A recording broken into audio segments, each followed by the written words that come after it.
Tumanning Fayzobod mahallasi asosan chorvachilik hamda dehqonchilikka ixtisoslashgan. Ayniqsa, tomorqa madaniyatini namuna qilib ko'rsatsa arziydi.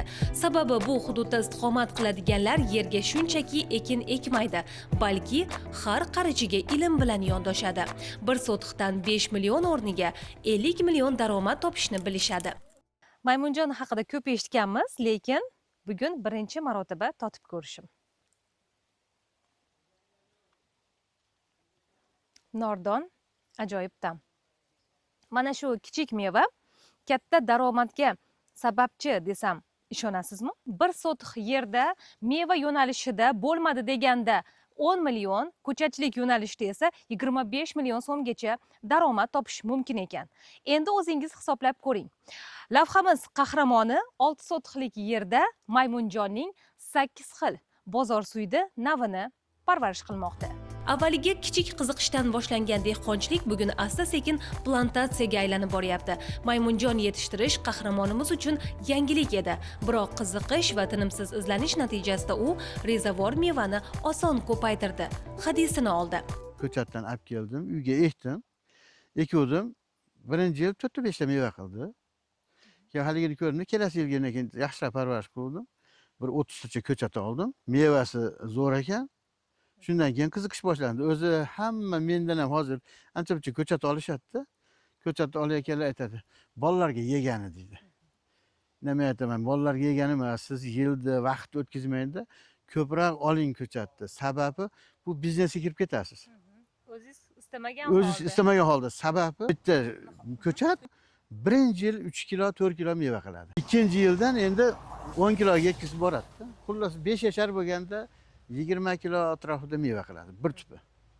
Hozir bu yerda necha tup bor? Bu yerda hozir 1000 tup bu yoqda bo'lsa kerak. Endi joyimiz yo'qligi uchun mana malina ham ekkanmiz, malina, delni va navi, bu ham 6 oylik ko'chat. Bahorga ekkanmiz. Mana ular loxnes, bilekji, mana mevasi pishib turgani.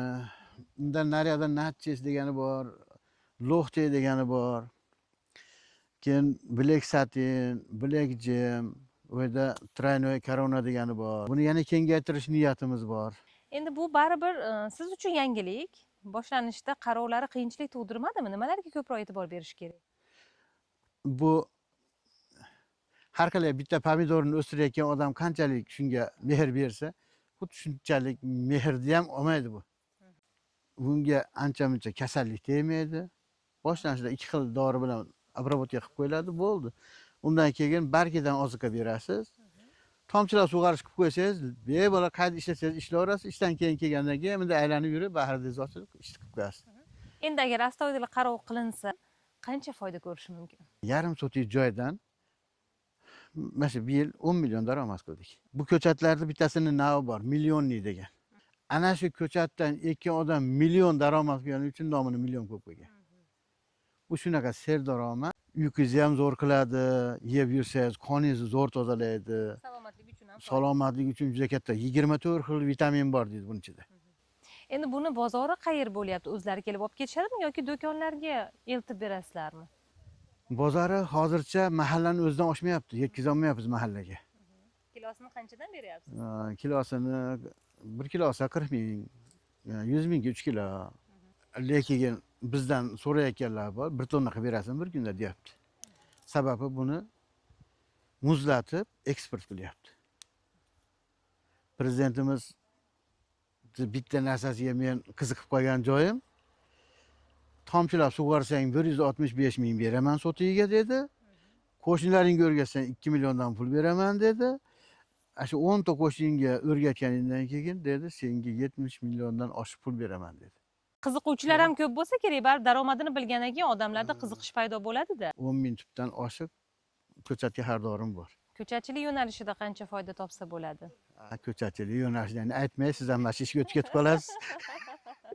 Sababi mana shu bitta ko'chatni bahorda eksangiz, mana shu yerda 1, 2, 3, 4, 5 ta 6 ta shox chiqibdimi? 6 ta shoxdan 6 ta ko'chat chiqadi. 25 mingdan 50 minggacha narxi. Endi o'zingiz hisoblab ko'ring. 1 metrga bittadan ekiladi.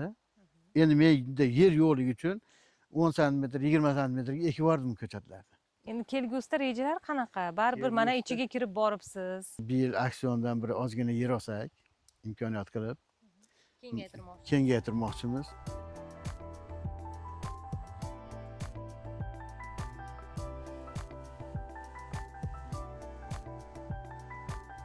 Mirishkor ayni paytda xonadonidagi 2 sotixlik ekin maydoni hamda qo'shimcha 6 sotixlik yerga Maymunjonning 10 ga yaqin navlarini ekkan. Agar har bir sotixdan kamida 1 tonna hosil olinsa, bir yilda mana shu dehqonchilik ortidan 200 million so'm daromad naqd. Bugun bu tajriba mahallaning boshqa xonadonlariga ham joriy etilmoqda.